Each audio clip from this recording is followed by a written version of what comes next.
Hello everyone, welcome to the second part of Airbnb listings, and here we are doing pricing insights where we are solving four more questions, and you can see what is average price by property type, how are prices distributed. You will be able to see that here. Is there a relationship between rating score and pricing, and the host of the top 5 price listings. So how to find top 5 price listing with using filters here. So if you click here, you will see how will we apply this filter. An average price by host, when host is superhost, yes or no. Whether superhost have more pricing or normal host have more pricing, and then we'll use some simple filters to see it for a particular city. So this is how you can create this second dashboard, which is part 2, and we'll have total 5 dashboards. If you haven't seen part 1, please go and watch part 1 where I explained this. In second part we are solving these questions. So let's get started with part 2. So the questions that we have to cover in this part is: what is average price, what is the average listing price for each property type, then price range, how are prices distributed across listings, then we have price versus rating, and top expensive listings. So average, so now they are asking for each property type what is the average listing price. So in part 1 we created some KPIs where we found what is average price, and in the data set property type is also given. So to find out average price for each property type, it will be very easy. What we have to do is we can simply create a stack column chart, and in that stack column chart, first let's make the styling correct. So we can arrange it like this in half of vertical height, and we can use the width like this because we will place 3 elements here probably. And here in x-axis we will pick the property type, and on y-axis we have to put the average price. Now here you can see price is given, but we don't have information about average price. So what we can do, we can right click here and create a new measure. This will open this window where we can create a new measure called average price. So let me try once again. So new measure we'll create and we'll call it average price, and for average price we will use the function average, and here you have to pick that particular column where your price is given. So that price is given like this. We will simply create the measure, and now we are going to use this measure in y-axis. So once you will do that, you will be able to find average price by property type. Now in this visual you can see, if you will go to format, you will see columns because it's a column chart. So you can pick different colors. We can pick something like this, and for our headings we can go to title and select a text color. So we can select a text color that is this particular color. So for this color I will copy the code. Here the color is given and its code is this particular color, which was the code that we used in previous example also. So in part 1 we did all of this. Now as a text color we will use this. So you can see text color, and we can make it bold and align it to center. For this we can click on format your visual, once again general tab. In effects we can enable shadow, and that will be our average price by property type, the question that was asked. Next question is, so this is what is the average listing price for each property type. Next question is price range. How are prices distributed across all listings? So when it comes to price range, then also we are, obviously this is pricing insights. So you can see it's a numerical column.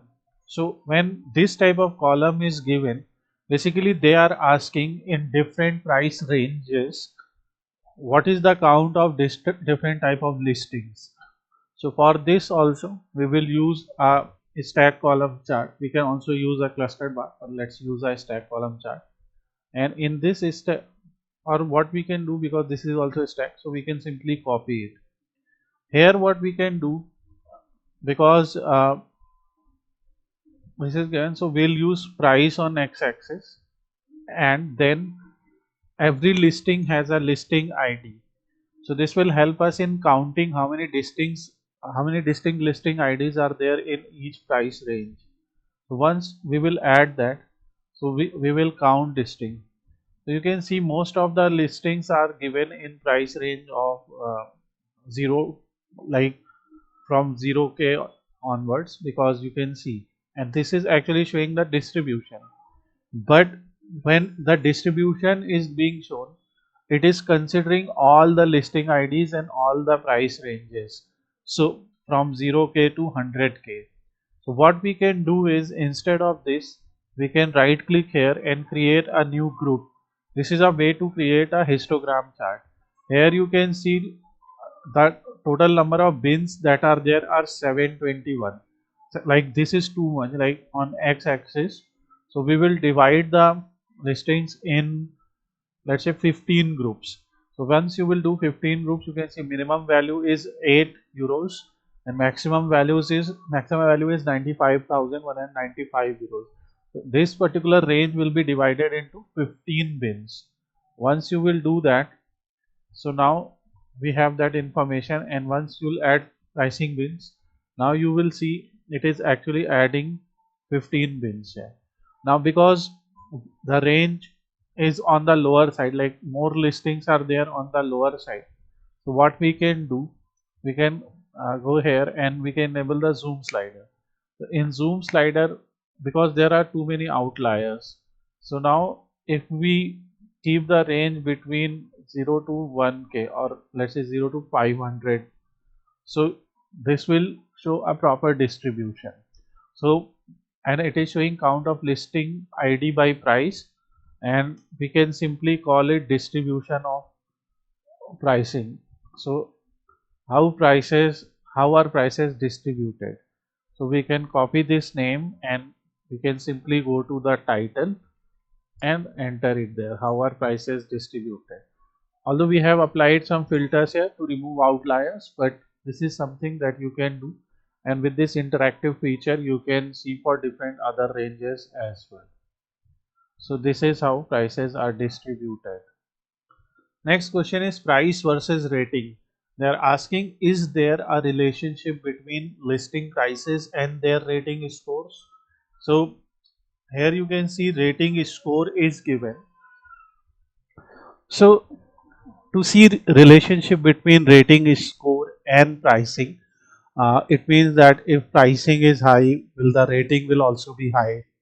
If pricing is low, will the rating will also be low, something like that. So in such cases we can use a scatter plot. I will simply copy this, and first of all we'll make them of equal size. So I will use sizing like this. Later I can fix their height and width. So here we will just change it back to a scatter plot, and in a scatter plot you have a x-axis and a y-axis. So on x-axis we will pick rating score, so that we can see that how price is depending upon the rating score, and here we will pick price. So it will show us only a single dot, because it will show sum of price versus sum of rating score, so which we can go and say don't summarize, like we don't want aggregate values, so we don't want for them. So here you can see one simple relation, and that relation is that when rating score is around 1, so in such cases price value is also low, and for high ratings price value is also high. So this way we can actually get a rating score versus price relationship.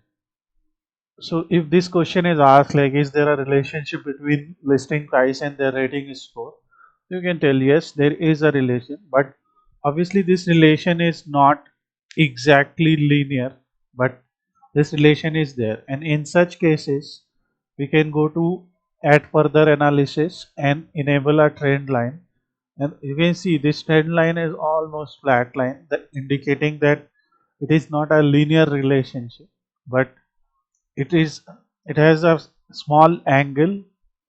You can see which says that yes, if rating is increasing, price is also increasing. So this means that high price listings have the high rating as well.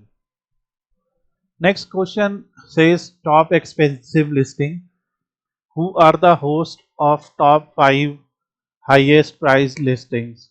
So here you can see for every listing a listing ID is given.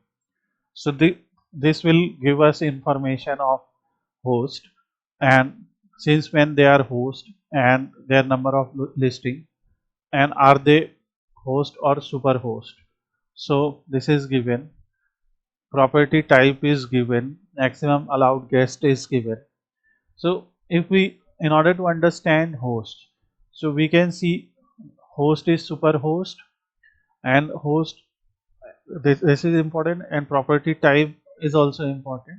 So these type of things are given here, and their coordinates etc. are also given. So the question is asking top 5 expensive listings. So we have to pick only top 5 listings in terms of pricing. So for that, let's try one thing.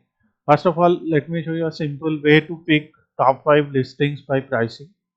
So if I select a simple table here, in that table I will pick the listing ID and price.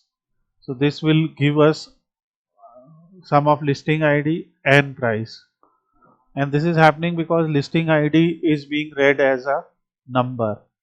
So in order to use listing ID as our text value, what we have to do is we can make a copy, or we can simply go to listing ID column, and instead of whole number we will say that it's a text value and not a number. So then obviously sum of listing ID will not be valid, and we will, once we'll add this, so for every listing we will be able to see the pricing. If I click here, you can see the listing IDs with highest pricing, like it was very expensive. And here we can also put things like property type, like entire home. Obviously because they are giving entire home, that is that means that it is very expensive. And we also have type of host, like is the host a super host. So this type of listings are there. So you can see now we have the data like this. Here if we have to pick top 5, so what we can do, we can go to these filters. Is host a super host, listing ID is all. In listing ID we will say pick top n, where we will pick top 5, and it shows by value, by what value. So we'll say the value will be price. So if we say price and apply, so now we will have information of top 5 listings. Now we can go to values and increase the value size. Obviously because we have a space, so we can actually use a space like this, and you can change the size of column headers as well. So this is what you can do. And obviously here we have the different backgrounds, like for values we have background color, we have alternate background color also, which we can choose from this color. Actually I can choose a light shade of this color. For headers also we can choose this color. For header, this is the background color, which we can choose like this, and we can then adjust it. Obviously what we can do, we can pick copy, format painter and apply here to give it a shadow as well, because the question is asking top 5. So we can disable the total share, and as a heading of this chart we can say top the host of top 5 highest price listings. We can go to general tab, title, enable it, and we can write it like this, increase its size if needed. And one additional question that we can add here is if the host is superhost or the host is not a superhost, what is the average price? This is something we can add additionally. So we can add a simple donut chart here, and as a legend we can add that whether the host is a superhost, yes or no, and in value we can add the average price. What is the average price? So you can see in case of host the average price is around 174.86, and in case of superhost it is 170. So if they are listed as host, their average price is more.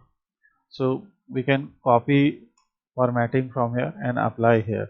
So this is a simple chart, and this is how you can answer these 5 questions of part 2. So we will answer more questions in the next part, and we can add some filters here as per requirement. For example, we can add a slicer here, and this slicer we can add city as a slicer. For example, what is, so suppose you want to see for different cities as we did earlier, we can put city name here. We have 5 such cities. For this also we can go to slicer header and use the font color like this, increase the font, make it bold, and for listing values also we can use some other font color, for example like this, make them bold. So this way it will be properly in theme. We can copy this visual and paste it here. We can also, we can remove this and add the neighborhood information. So we have different type of neighborhoods here. Similarly we can paste one more time, and here we can add something else which is categorical in nature. So for example, we created price bins. So now you can see we have different price bins, and we can select listings that are in those price bins. We can select multiple listings as well. So you can select different price bins listings and compare them, and here you can clear them. So because it's a pricing insight, that's why I've just added this. So this is part 2 where we have listings pricing insights. Please watch part 1 and part 2 together now, and we will cover more questions in the next part. So if you like this video, please hit like. If you have any questions, please ask your questions in the comment section. Any suggestions you can give in the comment section as well. Thanks for watching this video. Have a nice day.